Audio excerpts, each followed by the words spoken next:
Welcome to a brand new episode of Ajoka podcast. आज जो हमारे साथ मेहमान हैं वो बहुत बड़ी शख्सियत है। इनके नाम के साथ काफ़ी एजाज़ात जुड़े हैं। ये टीवी पायनियर हैं। इन्होंने प्राइवेट चैनल्स पाकिस्तान के शुरू किए, जिनके बारे में जिसने सुना है उसकी उम्र का अंदाज़ा लगाया जा सकता है। मैंने भी सुना हुआ है, मैंने देखे हुए हैं वो इनफैक्ट। और साथ में फिल्म प्रोड्यूसर हैं, टीवी प्रोड्यूसर हैं, फिल्म क्रिटिक भी कह सकते हैं, बल्कि हैं, कहना क्या है। हमारे साथ मौजूद हैं Rashid Khwaja. Thank you so much for coming है, फॉर योर टाइम। एंड अभी पॉडकास्ट रिकॉर्ड होने से पहले ये काफ़ी स्पाइसी गॉसिप हमें दे रहे थे, तो हमें उनको रोकना पड़ा कि रुक जाएं, थोड़ा कैमरे के लिए भी बचा के रखें। मगर बड़ा मज़ा आया ऑफ कैमरा भी आपके साथ बात करके। अभी ऑन कैमरा भी हम इनसे वो बातें निकलवाएंगे जो हमें ऑफ कैमरा बताई गई हैं, ताकि राज तो खुले ना, असल में क्या चल रहा है ये ग्लिट्स एंड ग्लैम के पीछे, वो भी हमें पता चले। Thank you so much for coming. Thank you so much. It's a great pleasure.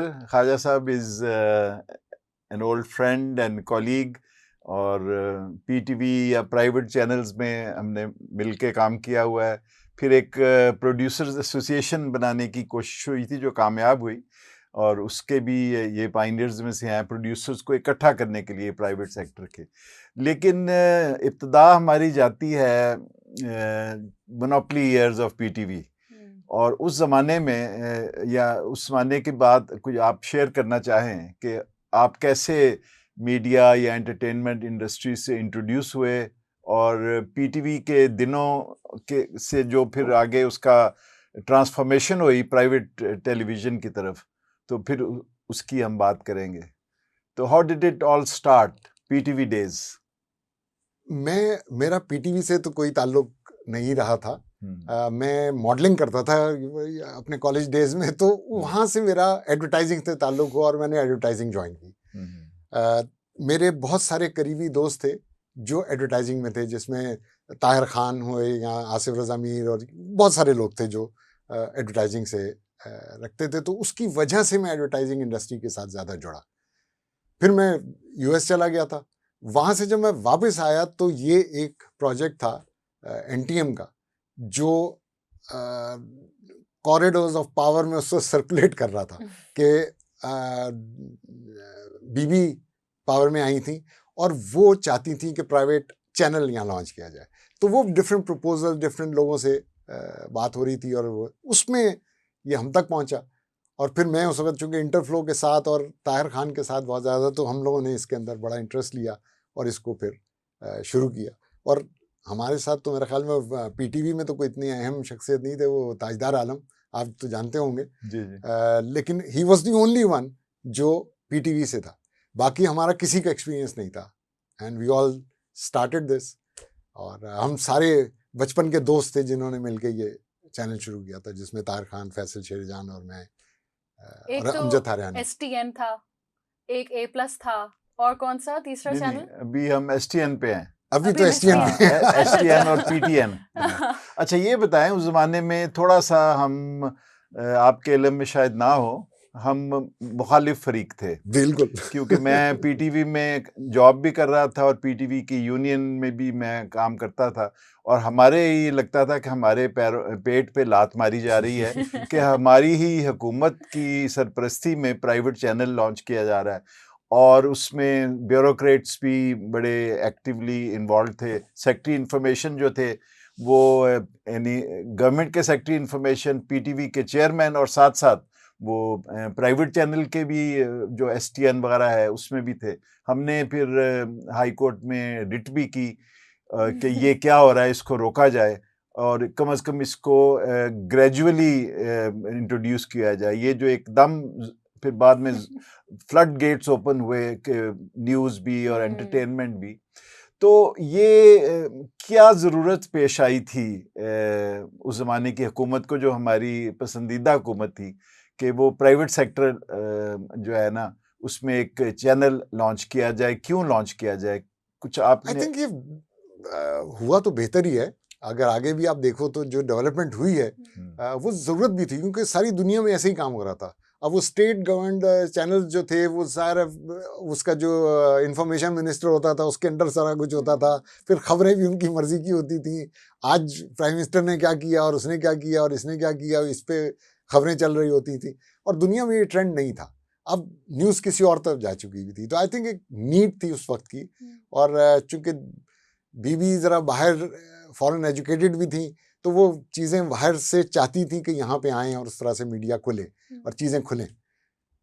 मुझे तो इसके अलावा और कोई रीज़न समझ नहीं आता। अच्छा, वो जो मून लाइटिंग या चोरी चोरी जो पीटीवी के प्रोड्यूसर बिल्कुल जाते थे खुफिया नामों से रातों जी। को छुप छुपा के, और वो प्राइवेट चैनल पीटीएन के लिए काम करते थे, बिल्कुल, उसका कुछ बताएं कि वो क्या सिस्टम होता था? उसका बेसिक रीज़न ये था कि हम वो लोग जो इसमें कोर जो टीम थी, उनमें से कोई एक्सपीरियंस नहीं था। हमें आइडियाज़, बिकॉज हम सब एडवर्टाइजिंग के थे, तो आइडियाज़ तो हमारे पास होते थे, लेकिन उसको एग्जीक्यूट किस तरह करना है वो किसी को नहीं पता था। हम में से कोई ऐसा नहीं था जिसका कोई प्रोडक्शन में एक्सपीरियंस हो। तो उसके लिए फिर हमें पीटीवी के लोगों को लेना पड़ता था। तोड़ रहे थे आप। हाँ, वो ग्रेवयार्ड शिफ्ट कहा जाता था उसे कि जब वहाँ पे वो वहाँ से ऑफ होते थे, फिर वो हमारे ऑफिस आते और थे। आज तक टर्म इस्तेमाल की जाती है। जी जी जी। अच्छा अच्छा। तो पकड़े भी जाते थे कभी? कोई याद है आपको कोई? पकड़े तो नहीं गए, अच्छा, लेकिन हमने पकड़े बाद थे में कई पता चल गया। हाँ। लेकिन पकड़े कोई सजा किसी को बड़े नहीं बड़े हुई। नाम थे। बड़े बड़े नाम थे। अब हमारा सबसे पहला जो सीरियल हिट हुआ था चांद गिरहन, वो पीटीवी के डायरेक्टर थे। और इतना अच्छा उन्होंने वहां नहीं कोई बनाया था। माशाल्लाह जितने अच्छे हाँ। मेरे वो प्रोडक्शन असिस्टेंट रहे थे, और बहुत ही उनकी जो आउटपुट थी वो खास अच्छी नहीं थी, लेकिन प्राइवेट सेक्टर में वो बहुत कामयाब हुए। देखिए, ये एक कॉम्बिनेशन आपको बता रहे हैं कि वहां पे जो हर चीज कंट्रोल थी, और वो जब यहाँ आया और प्राइवेट प्रोड्यूसर के साथ उन्होंने काम किया, एक प्रोड्यूसर और डायरेक्टर का जो रिलेशन होता है वो जब क्रिएट हुआ, तो उस आदमी ने सारी जिंदगी इतना बड़ा हिट नहीं दिया था जो चांद गिरहन यहाँ पे दिया। सो ये एक फर्क तो आया।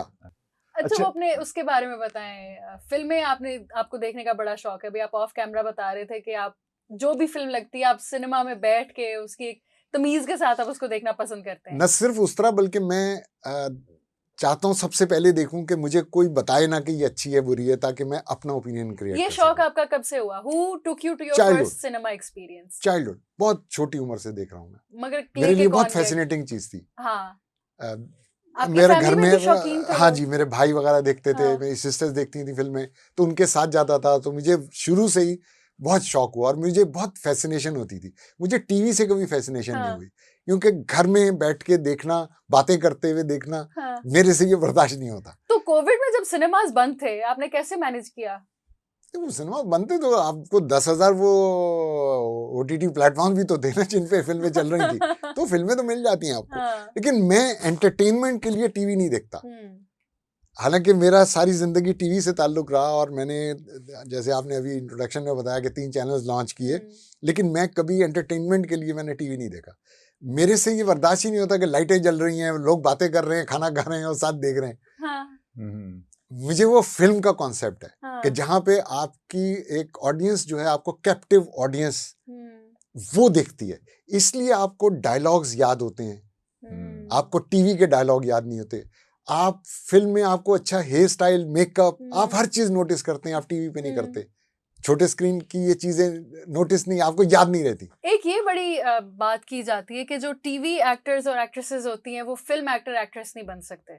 ऐसा क्यों है कि एक्टिंग तो एक्टिंग होती है ना, वो आप टीवी पे करो या फिल्म पे करो, तो फर्क क्यों आ जाता है इसमें? देखें, टीवी पे हमेशा से पाकिस्तान में ये रहा है कि टीवी पे एक शलवार कमीज दुपट्टा, उसके साथ आप एक गर्ल नेक्स्ट डोर दिखा रहे हैं। जो पोर्ट्रे किया जा रहा है लड़की को, हीरोइन को, वो एक शरीफ सी लड़की, प्यारी सी शरीफ सी लड़की, कपड़े भी उस तरह के जो घरों में पहने जाते हैं। नेक परवीन। अच्छा। फिल्म में ऐसा नहीं है। और जब ये इस इमेज के साथ वहां की बड़ी बड़ी एक्ट्रेसें जब इधर आती हैं तो हिट नहीं हो सकती, बिकॉज वो उस इमेज को भी अपने साथ लेके आती हैं। तो लोग एक्सेप्ट नहीं करते इस बात को। तो स्टाइलिंग में फर्क आ जाता है क्या? हर चीज, क्लैरिटी नहीं आ रही हर चीज में। मैं आपको सिंपल जुबान में इसको समझा सकता हूँ कि जो टीवी की हीरोइन होती है वो आपकी माँ बहन की तरह होती है, क्योंकि देखती भी माएं और बहनें हैं जी। हाँ। तो उनको कभी उस तरह से फैंटेसाइज नहीं आप कर सकते ना, आप देखते ही और देखते भी वही लोग हैं, तो इसलिए आपने उनका इमेज भी ये बनाया हुआ है। Cinema is larger than life. Yeah. वहां की जो हीरोइन है वो एक डिफरेंट हीरोइन है, इसलिए सारी लड़कियां नहीं वहां चलती। बहुत अच्छी अच्छी आर्टिस्ट हैं, कमाल की आर्टिस्ट हैं टेलीविजन पे, Yeah. बट वो कभी भी बड़े स्क्रीन पे नहीं चल सकती। बहुत सारी ऐसी मिसालें। फिर तो हमारी बड़ी स्क्रीन पे कोई भी ना चले, हमारे तो चलता ही टीवी एंटरटेनमेंट है। क्यों? आप जैसे आप वहाँ जो लड़कियां, मैं उनकी बात कर लेता हूँ जो चल रही हैं। हाँ. अगर महविश हयात है और माहिरा हैं, हाँ. पूरा वो अपना इमेज लेके आ रही हैं। Yeah. लेकिन उस इमेज के साथ आप अगर सजल को लाएंगे या आप जो कि ब्रिलियंट आर्टिस्ट है, मेरी नजर में वो बहुत बड़ी आर्टिस्ट है, इन दोनों से ज्यादा बड़ी है, लेकिन वो हीरोइन नहीं लग सकती, उस इमेज में नहीं जा सकती कभी। इसी तरह एक और अभी हम बात कर रहे थे, एक अभी उसकी फिल्म भी लगी है, मैं नाम भूल रहा हूँ, Yamuna Zaidi. Yamuna Zaidi is a brilliant artist and very popular also. और ये मेरी यानी बहुत लोगों से उस जमाने में बात हो रही थी कि एवरीबॉडी वाज थिंकिंग कि अच्छा आज यमुना ज़ैदी की फिल्म लग रही है, लेट्स सी कि क्या होता है। लेकिन लोग उसको टीवी पे एक्साइट होते हैं उसको देखते हुए। वो ऑडियंस अलग है जो टीवी देखती है। वो लोग सिनेमा में नहीं जाते टिकट खर्च के देखने के लिए यमुना ज़ैदी को, वो टीवी पे ही देखेंगे। ऑफ कैमरा आप ज्यादा मजे से ये बात बता रहे थे, कैमरे में बोला नहीं जा रहा। मैं अभी भी इंतजार कर रही हूँ आप वो वाला बम कब गिराएंगे जो आपने ऑफ कैमरा बोला है। बोल दे। ओके, बोल देता हूँ। आप सच्चाई बताएं, क्यों नहीं चलेगी? लेकिन सच यही है कि भाई जब वो बहन लगेगी तो हीरोइन कैसे लगेगी? आप हीरोइन को बहन के उसमें फ्लेवर में नहीं देख सकते ना। क्या ये कहना सही होगा कि टीवी पे आप माँ बहन के लिए देखते हैं ड्रामे, और स्क्रीन पे आप माँ बहन एक करने के लिए Oh my God. मतलब जो कुछ भी है वो एग्जेजरेटेड है और फ्लोटेड है? मैं ये नहीं कहूंगा। मैं देखें, जो एक्ट्रेसेस टीवी से आई उन्होंने शायद स्टार्ट वहां से लिया था, लेकिन आज वो फिल्म एक्टर के तौर पर मानी जा रही हैं। और अब अगर टीवी भी करती हैं तो वही इमेज उनका आता है, जैसे माहिरा है और जैसे ये हमारी महविश हयात है। ये दोनों आज इनको कोई टीवी आर्टिस्ट नहीं कहेगा, दोनों वहीं से आई हुई हैं। अब वो film actor, they've cracked the code. Yes. Yeah. अच्छा, इसको जरा पीछे ले जाएं, जो अच्छा golden years of Pakistani cinema थे 70s तक, उसकी जो एक्टर्स और एक्ट्रेसेस हैं उनमें कोई खास बात थी? क्योंकि वो बनते थे उस जमाने में, सुपरस्टार्स भी बनते थे हमारे। देखिए, सुपरस्टार का जो लफ्ज है ना, ये टीवी पे हो ही नहीं सकता। ये सुपरस्टार है ही बड़े स्क्रीन का। और बेसिक फर्क जो मेरी नजर में है वो ये है कि जब आप सुपरस्टार को देखते हैं तो you want to touch him और हर। टीवी पे तो जो स्टार है वो आपका नेबर है, next door. Interesting, she is a next door girl, इसीलिए तो वो बहने लगती हैं। और स्क्रीन की भी कोई हुर्मत नहीं है ना, वो घर में पड़ी हुई है, टीवी लगा हुआ है, खाना खाते हुए बातें करते हुए टीवी देख रहे हैं, कोई डायलॉग मिस हो गया। आप कैप्टिव ऑडियंस होते हैं सिनेमा में। इंटरेस्टिंग। सिनेमा में जब आप बैठे हैं तो वहां पे बात करना बदतमीजी है। आप विस्पर भी नहीं कर सकते हो। आपको लोग मुड़ के देखेंगे कि आप क्यों आए हैं भैया, ये क्या कर रहे हैं।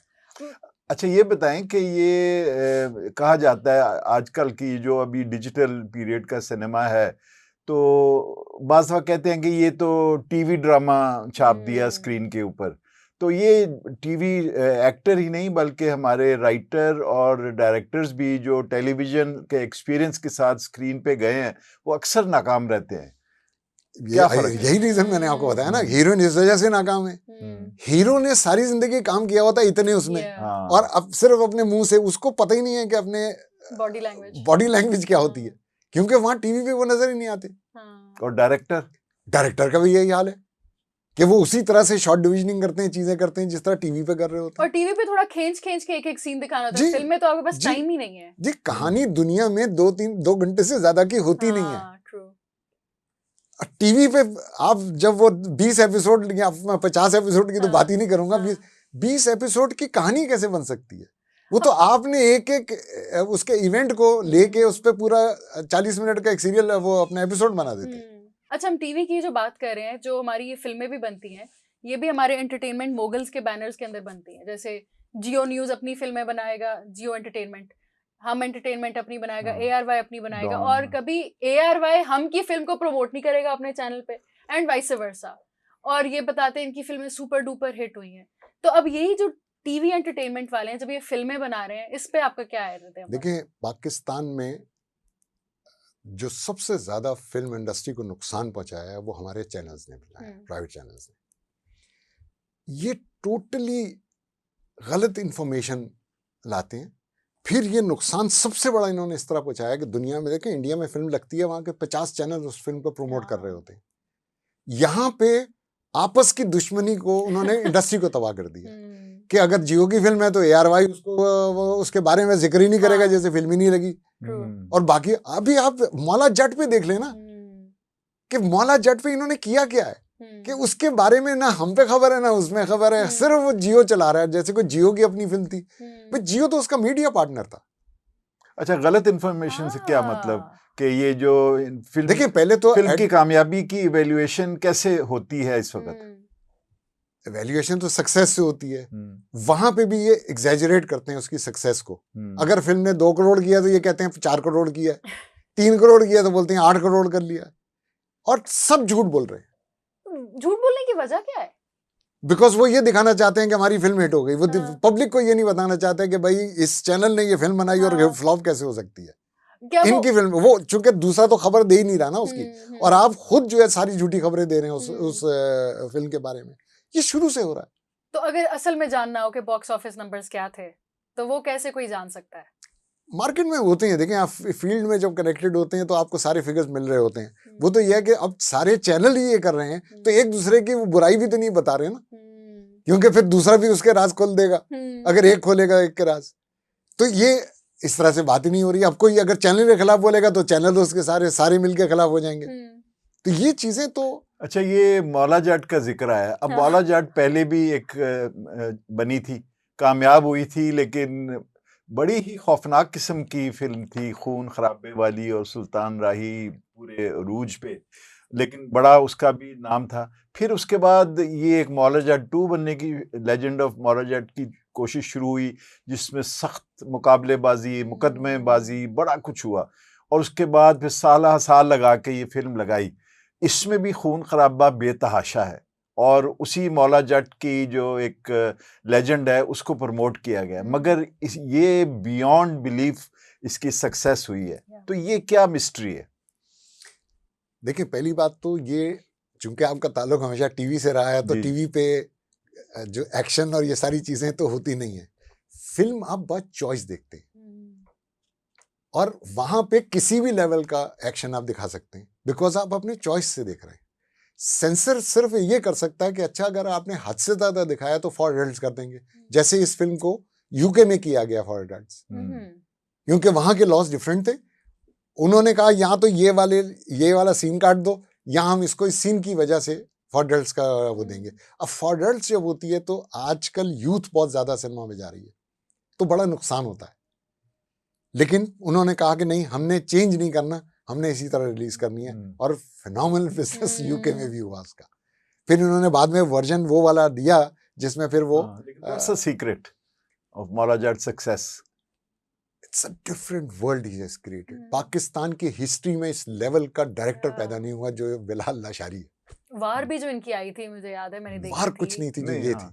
वो भी बहुत ये मजे की देखिए, थी। पाकिस्तान में आज तक ऐसी फिल्म नहीं हुई है। संजय लीला बंसाली इंडिया में करता है कि वहां पे वो एक अपनी दुनिया क्रिएट करती है। आप उसको बोलें कि भाई ये कहाँ हो रहा है, ये तो नेचुरल नहीं है, तो वो ये हिस्टोरिकल फिल्म नहीं बना रहा। अभी उसकी वो आ रही है हीरा मंडी, आप उसका देखें तो ये कौन सा हीरा मंडी था, ये कहाँ ऐसा हो रहा था? हीरा मंडी तो लाहौर में था। वही फैंटेसी वाला एलिमेंट आ गया ना, जिसका आपने जिक्र किया था। वो फैंटेसाइज करता है।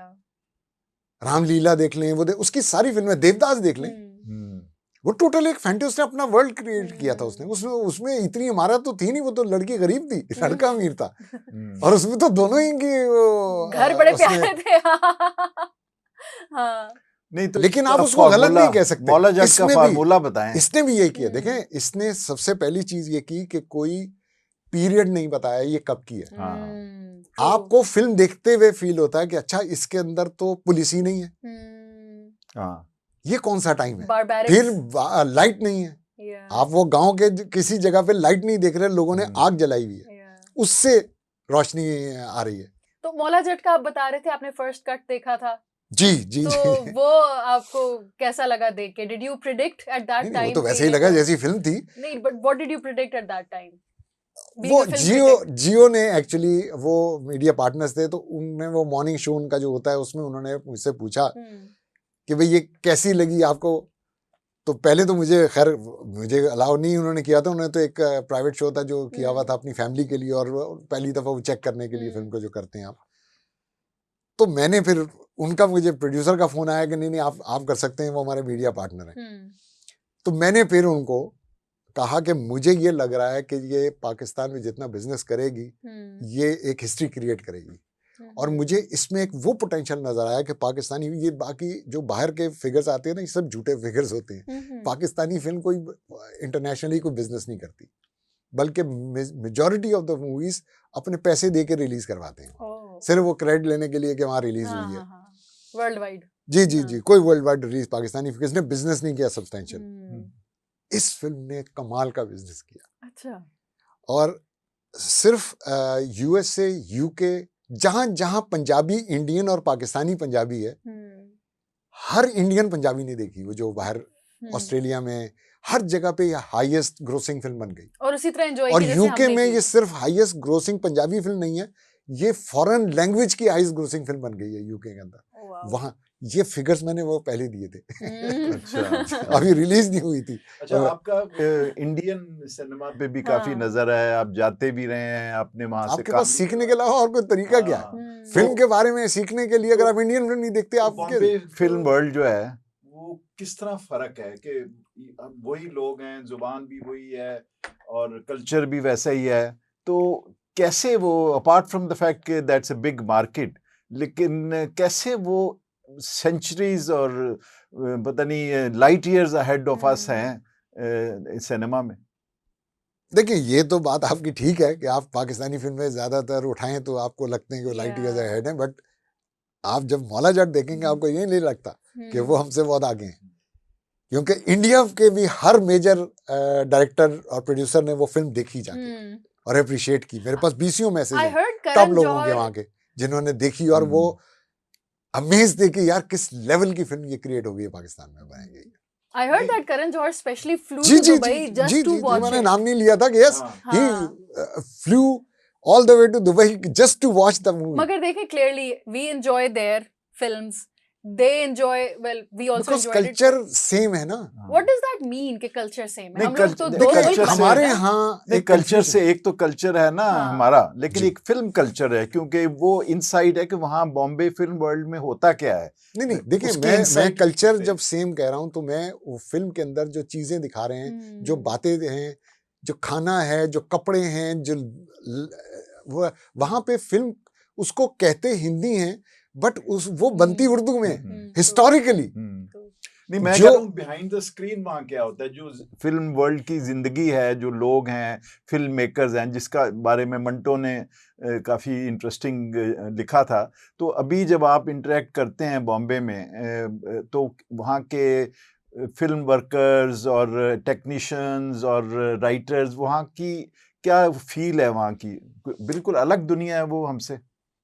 वहाँ पे ज़्यादातर ट्रेंड लोग हैं और ट्रेंड के साथ एक्सपीरियंस्ड भी हैं। हमारे यहाँ एक्सपीरियंस बहुत कम लोग हैं। अब आप ये देखें तो अगर सिर्फ बिलाल लाशारी या पाकिस्तान में 2 लोग हैं जो अमेरिका से पढ़ के आए और पाकिस्तान में सक्सेसफुल हुए, उसका मेन रीज़न ये होता है कि अमेरिका से जब आप पढ़ के आते हैं तो उनका film banana is totally different, इसलिए आप यहाँ सक्सेसफुल नहीं होते। हालांकि कोई 40-50 लोग हैं, मैंने एक दफ़ा लिस्ट बनाई थी, कोई 40 से ऊपर लोग थे जो बाहर से पढ़ के आए और उन्होंने फिल्म बनाई और वो फेल हो गए। आज भी ऐसा ही हो रहा है कि बाहर से जो पढ़ के आता है वो फेल हो जाता है, क्योंकि कैरेक्टराइजेशन उनकी डिफरेंट है, हमारी कैरेक्टराइजेशन डिफरेंट है। हमारा अपना, जब तक आप अपनापन नहीं लेके आते, अपने लोगों की कहानी नहीं सुनाते, लोग नहीं इंटरेस्टेड सुनने में। ये एक बहुत बड़ा फर्क है।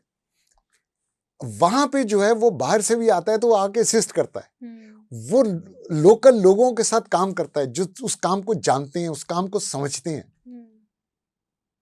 वो आप देखें कि आज आज अगर आप यशराज फिल्म्स को उठाएं तो आदित्य खुद तो नहीं फिल्म बना रहा, इंडिया की सबसे बड़ी फिल्म बनाने के बाद वो आज तक फिल्म नहीं बना रहा, लेकिन उसके पास नए लोग हैं जो फिल्में बना रहे हैं, वो गाइड कर रहा है, सिर्फ वो स्क्रिप्टिंग में इन्वॉल्व होता है क्योंकि वो उसका एक्सपीरियंस है।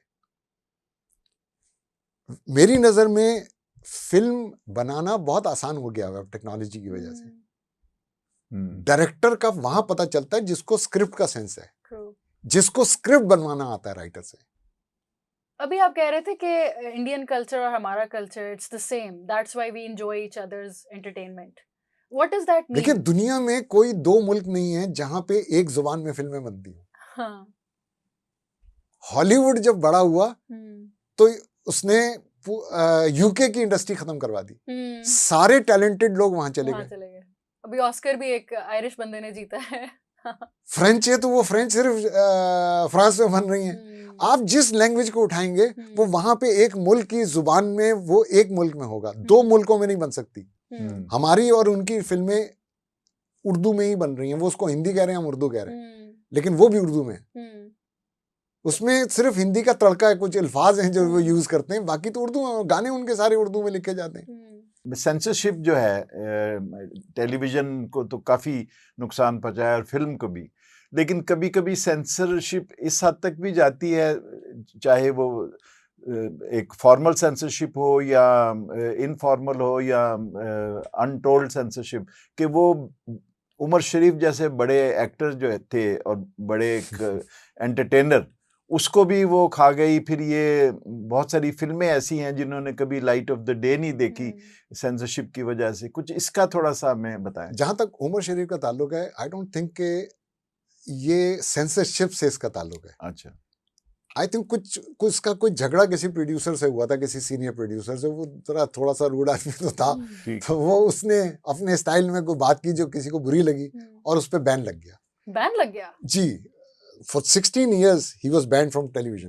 इन पाकिस्तान। ये तो प्राइवेट सेक्टर आया है, जब एनटीएम आया तो एनटीएम उसको लेके आया, और वो फिर जब वहां से बैन हुआ तो वो स्टेज की तरफ निकल गया। और स्टेज पे वो बहुत बड़ा स्टार बन गया। फिर उसको जरूरत नहीं पड़ी। हाँ, जो ऑडियो कैसेट मिलती थी इंडिया में, मैंने देखी है लोगों के पास कि हर कॉमेडियन वहां पे वो उसके ऑडियो कैसेट, मुझे याद है लाइब्रेरी होती कि हम जाते थे इंडिया जोका के ट्रेवल्स के सिलसिले में, तो कुछ थोड़ा बहुत हम कभी यहाँ वाघा बॉर्डर पे या दिल्ली एयरपोर्ट पे उनके लिए कुछ ले जाते थे, पाकिस्तान की सौगात। तो वो कहते थे कि हमें वो उमर शरीफ के कैसेट जो है ना वो लाके थे। एक्चुअली हमारे सारे कॉमेडियंस, ये जो पंजाबी के कॉमेडियंस हैं ना, ये सारे इंडिया में बहुत पॉपुलर हैं। आज भी आप देखें वो फिल्में बन रही हैं जिसके अंदर ये आप सिर्फ ये कॉमेडियंस को लेके और वो बना रहे हैं। ये जो जुगत है ये बहुत ही कमाल की चीज है, और मेरे नजर में जुगत जो है वो उसका पॉपुलर होना हर जगह वो ये है कि किसी और जुबान में आप इंसल्ट नहीं कर सकते। पंजाबी में जुगत इज बेसिकली इंसल्टिंग, और उसकी टाइमिंग भी होनी चाहिए। जी, और आप उसका जवाब भी इंसल्ट में देते हैं। अच्छा, ये उमर शरीफ के साथ फिर आपका कैसे, जब ये एनटीएन शुरू हुआ तो फिर हमने एक शो करना था, उसके लिए उसको हमने कहा, वहां पे टिपिकल तरीके से शोज होते थे, जब आप कोई अपना एनुअल शो कर रहे हैं, कोई इस तरह का कर रहे हैं कि एनिवर्सरी मना रहे हैं, तो वो एक टिपिकल स्टाइल था जिसके अंदर होस्टिंग होती थी। तो हमने उसको चेंज देने के लिए उमर शरीफ से कांटेक्ट किया, तो उन्होंने कहा मैं तो टीवी करता नहीं हूँ। तो उसको फिर कहा गया कि भाई वो जब पैसे वैसे उसने सुने तो कहा ठीक है, अच्छा, मैं कर लूंगा। अच्छा। और फिर उसने कहा सेंसर का क्या होगा, मैंने कहा कोई सेंसर नहीं है, प्राइवेट है। हमने तो ये सोचा था कि बाद में अगर कोई ऐसी गैर मुहज्जब कोई बात हो जाएगी तो आप उसमें बाद में काट देते हैं। वहां पे अगर लाइव रिकॉर्डिंग में उसने ये कह दिया तो उससे क्या फर्क पड़ता है। तो हमने कोई पाबंदियां उस पर नहीं रखी। तो कौन सा प्रोग्राम था उमर शरीफ का जो? ये हमारी कोई एनिवर्सरी थी आई थी। अच्छा अच्छा। हाँ। उसके बाद 91 92 फिर उसके बाद वो इतना हिट हुआ, वो सारा शो ही उसकी वजह से हुआ। ये बड़ी दिलचस्प बात है कि 16 साल के बैन के बावजूद he is such a superstar. यहाँ तक के बॉर्डर के उस पार जो बड़े बड़े स्टैंड अप कॉमेडियंस हैं वो बकायदा इस चीज का वो एतराफ करते हैं कि हमने उससे सीखा। मैं तो ये समझता हूँ जी कि इतना बड़ा आर्टिस्ट सब कॉन्टिनेंट में स्टैंड अप कॉमेडियन उससे बड़ा पैदा नहीं हो। He is out of the world. या दैट्स ट्रू। और इंडिया में भी मैं जिससे कभी मिला हूँ वो इस आदमी के बारे में अजीब बातें करता था कि भाई ऐसा तो कोई है ही नहीं। ये इंस्पिरेशन से बड़े लोगों ने ली है, बड़े बड़े कॉमेडियन। जी जी जी जी। अच्छा ये बताएं कि ये देखिए अभी मैं आपको दोबारा जी। वो चीज करूंगा जो मैं इंसल्ट की बात कर रहा हूँ। अगर आप कपिल शर्मा शो देखें, हाँ, जो मैं तो देखता अब हूँ वो रोज देखता हूँ, वो भी पंजाबी है। हाँ बिल्कुल है। तो वो अब जुगत किस पे करे, जो होस्ट गेस्ट आ रहे हैं उनपे तो कर नहीं सकता, तो उसने कैरेक्टर बनाए ताकि वो कैरेक्टर, अब देखो ना वो बीवी के साथ जो करता है ये गेस्ट के साथ तो नहीं कर सकता ना। वो भी उसने वो बीवी के होंठों को बना लिया और उसके ऊपर कितने लाफ्टर्स हैं जो वो लेता रहता है हर शो में। तो ये चीज बहुत अमेजिंग, और ये सिर्फ पंजाबी लैंग्वेज में। अच्छा ये बताएं कि ये जो हमारे यहाँ खैर रेटिंग्स का तो एक पूरा स्कैंडल है एक, लेकिन ये जो अवार्ड्स दिए जाते हैं, ये स्टाइल अवार्ड या बेस्ट टेलीविजन प्रोडक्शन अवार्ड, ये हमारे यहाँ क्या ये चक्कर है?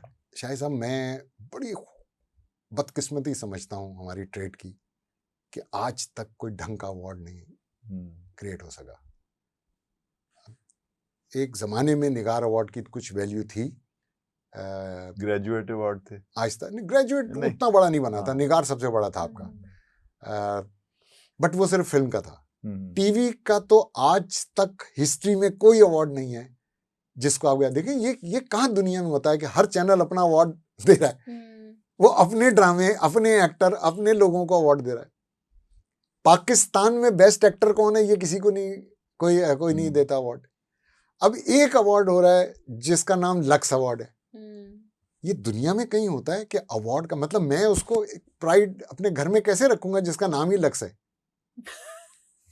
आप सोचिए ना, नाम, उसका नाम का कोई मकसद होना चाहिए कि मेरे लिए कोई प्राइड की बात होनी चाहिए। लेकिन वो तो इंडिपेंडेंट अवार्ड है ना, किसी एक चैनल से। देखिए वो अवार्ड मेरी नजर में वो अवार्ड ही नहीं है ना, मेरी नजर में तो वो एक मार्केटिंग इवेंट है जो उन्होंने खुद क्रिएट किया। वो ऐसे इतना पैसा खर्च के अवार्ड शो कह रहे हैं, वो ब्लैक लेडीज बांट रहे हैं ताकि सारे ग्लैमर को जमा करें और एक बड़ा इवेंट अच्छा, आपको मिला लक्स स्टाइल अवार्ड कोई? जी मुझे 2004 में मिला था। वो क्या था? मैंने रिफ्यूज किया था। कहानी बताएं कि क्या था। मैं नॉमिनेट भी हो चुका हूँ 1-2 दफा अपने, लेकिन कौन सी फिल्म थी? देखिए मैंने रिफ्यूज क्यों किया था कि मुझे मेरी फिल्म को अवार्ड दिया गया और उस साल उन्होंने सारी कैटेगरीज खत्म कर दी। कौन सी फिल्म थी? सलाखे। अब वो जब बनी थी तो उस जमाने में ज्यादातर पंजाबी फिल्में बनती थी, तो ये 2004 की मैं बात कर रहा हूँ। तो उसमें एक उर्दू फिल्म बनी जिसकी पोस्ट प्रोडक्शन जो है इंटरनेशनल स्टैंडर्ड पे हुई, चीजें उसके कोरियोग्राफ गाने चीजें वो इस तरह के लेवल की फिल्म थी कि वो सारे अवार्ड ही उसको मिलने थे क्योंकि कंपटीशन ही नहीं था। इन्होंने सिर्फ बेस्ट फिल्म का अवार्ड देके मतलब मुझे तो दे दिया और कोई और अवार्ड नहीं। भाई बेस्ट फिल्म को कैसे मिल सकता बगैर डायरेक्टर के? तो मेरा पहला क्वेश्चन यही था कि भाई आपने मुझे तो दे रहे हैं बेस्ट फिल्म, तो आप डायरेक्टर को क्यों नहीं दे रहे? तो जो जवाब मुझे मिला वो आज तक मैं भूल नहीं सका, और शायद कोई चैनल उसको दिखा नहीं सकता, तो हिम्मत ही नहीं कर सकते। उसकी शक्ल पसंद नहीं थी या उसकी पॉलिटिक्स पसंद नहीं, वो चूंकि ओवरवेट है, वो ओवरवेट था मेरा डायरेक्टर, तो उनका वो कहते हैं कि हमारा ये स्टाइल अवार्ड है, तो हम एक मोटे आदमी को जो शलवार कमीज पहनता हम इसको कैसे अवार्ड दे सकते हैं? जब मैंने ये सुना कि ये इनका क्राइटेरिया है अवार्ड का, तो मेरे लिए तो बहुत शर्म की बात थी उस अवार्ड को लेना है? मैंने तो रिफ्यूज कर दिया, मैंने नहीं लिया। और ये आपको मतलब सही सोर्सेज से ये बात पता चली? जी उसमें बहुत लोग काम करते हैं जिन्होंने मतलब मुझे जानते हैं, मैं उनको जानता हूँ जो वहाँ, उन्होंने मुझे तो साइड से बताई थी ये बात, इसलिए मैं नाम नहीं ले सकता किसने बताई थी, बट लेकिन ये एक्चुअल फैक्ट था। क्योंकि वो शलवार कमीज पहनता है, थोड़ा सा चबी है, इसलिए हम उसको लक्स स्टाइल अवार्ड, उसकी फिल्म चाहे कितनी भी अच्छी हो जी, तो वो उसको मतलब अभी इस साल उसको तमगा इम्तियाज मिला है। और आप उसको लक्स अवार्ड नहीं दे रहे जिसका नाम मंजन लक्स अवार्ड या साबुन अवार्ड है, उसको आप कह रहे हैं कि नहीं चूंकि इसमें क्लास नहीं है, इसमें स्टाइल नहीं है, तो हम नहीं दे सकते। अच्छा, तमगा इम्तियाज से मुझे याद आया कि हमारे माशाल्लाह इस मुल्क की जो टॉप इस वक्त शख्सियत है सदर पाकिस्तान उनके बारे में भी कहा जाता है कि वो किसी ज़माने में फिल्म स्टूडियो से या एक सिनेमा से वाबस्ता थे और वहाँ Yeah. टिकट बेचा करते थे या क्या थे? No, he started, or he also like played a character in a theater, and ये he was a बिल्कुल part of a बिल्कुल गलत है, movie. मैंने इस पे बहुत रिसर्च की है अच्छा, और ये बिल्कुल गलत है। ये आई थिंक आफ्ताब इकबाल ने अपने एक प्रोग्राम में नहीं, बोला था हमने कि क्लिप्स देखी है बकायदा, जी जरदारी तो इसमें क्लिप एक्टिंग दिखा कर दिया रहा ना, है। वो बचपन में आपने कौन सा पहचान लिया था कि वो ये बचपन उसका है या किसी और का है, तो एक क्लिप दिखा दिया उसने कि इस फिल्म में काम किया है। अच्छा, उनके कजन्स हैं प्रेसिडेंट के हाँ। जो एक दो टीवी पे काम करते हैं, आपके मेरे ख्याल में कुलीग भी रह चुके होंगे, कुरैशी साहब की, जी, मंजूर कुरैशी। मंजूर कुरैशी, हाँ, हाँ। वो कजन है उनके रिलेटेड। अच्छा, और बेम्बिनो सिनेमा था। देखो बेम्बिनो चेम्बर्स था, वो कोई सिनेमा नहीं था, वहां खड़े होकर कोई ब्लैक कर रहा था। अच्छा, तो इतना बड़ा झूठ हमें फीड किया गया है। हम लोग तो और वो उस जमाने में 70s में एक इंटरनेशनल स्टैंडर्ड का सिनेमा खोला था पाकिस्तान हाँ। में। 70 mm स्क्रीन था जो पाकिस्तान में किसी का नहीं था, उसमें उस सिनेमा में था, और वो बेम्बिनो चेम्बर्स था। वो कोई सिनेमा नहीं था कि रोड साइड पे खड़े होकर कोई टिकट बेच रहा है, वो कर रहा है। उस जमाने में 70s में, आज जो दुनिया में ट्रेंड है सिनेमा का कि 100 सीटर 150 सीटर, उन्होंने उस वक्त उसमें खोला था। स्काला उस सिनेमा का नाम था, जो ट्विन सिनेमा था। उसमें बेम्बिनो बड़ा सिनेमा था, उसमें 800-900 सीटें थी, और जो छोटा था वो स्काला था, उसमें 100, जहां आईना फिर कुछ 3-4 साल 5 साल चली थी।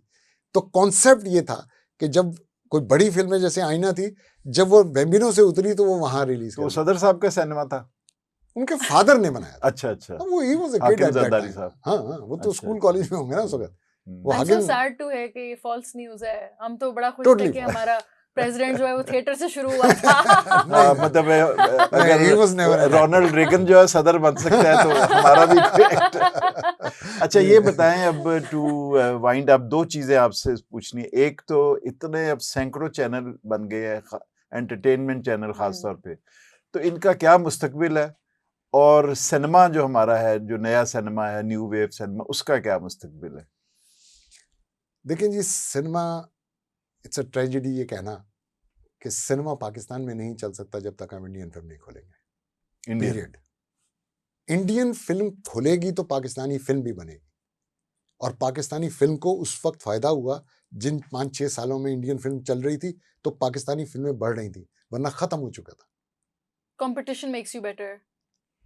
नहीं, फिर ट्रैफिक फुटफॉल नहीं मिल रहा सिनेमा को।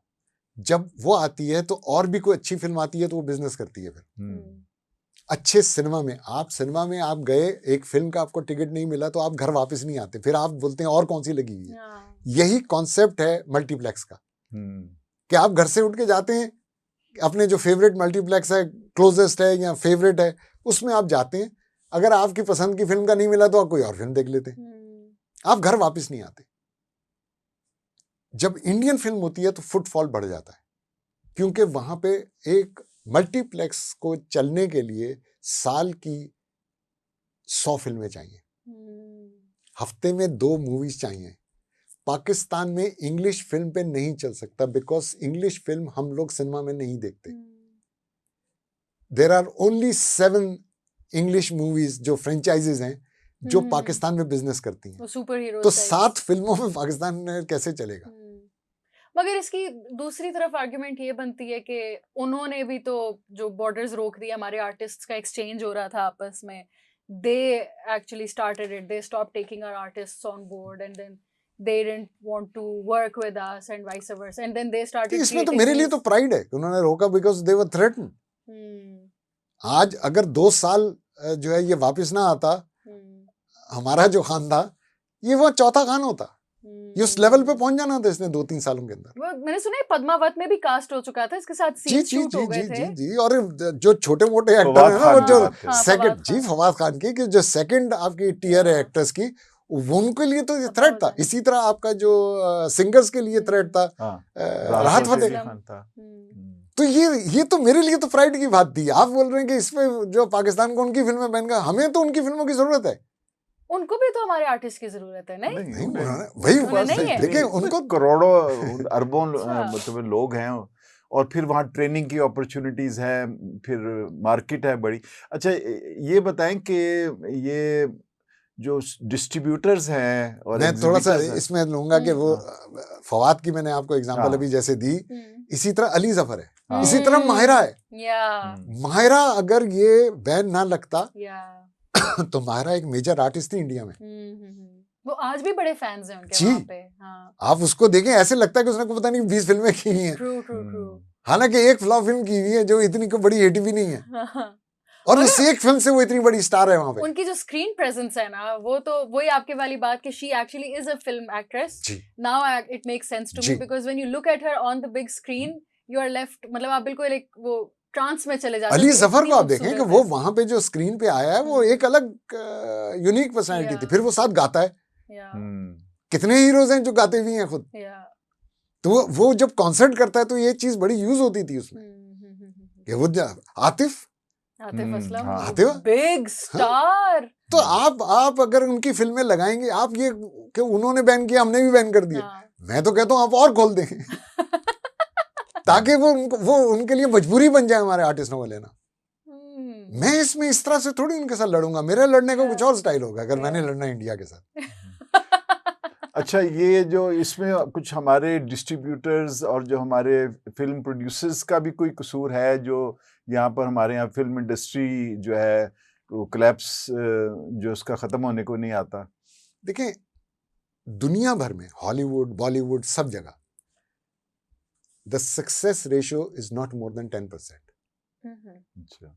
अब सिर्फ फर्क क्या है कि हॉलीवुड में 400-450 फिल्में बन रही हैं, उसमें से 40-45 हिट हो रही हैं। उधर 1000 फिल्म बन रही है इंडिया में और 1000 में से 100 हिट हो रही है।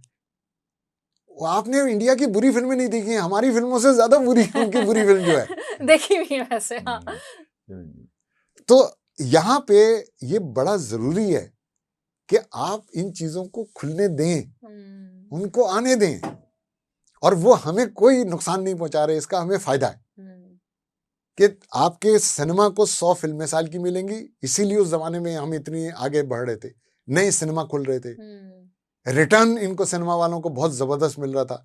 3-3, 4-4 साल के अंदर ये अपनी कॉस्ट पूरी कर रहे थे। तो आप ने जैसे ही रोका सब कुछ रुक गया।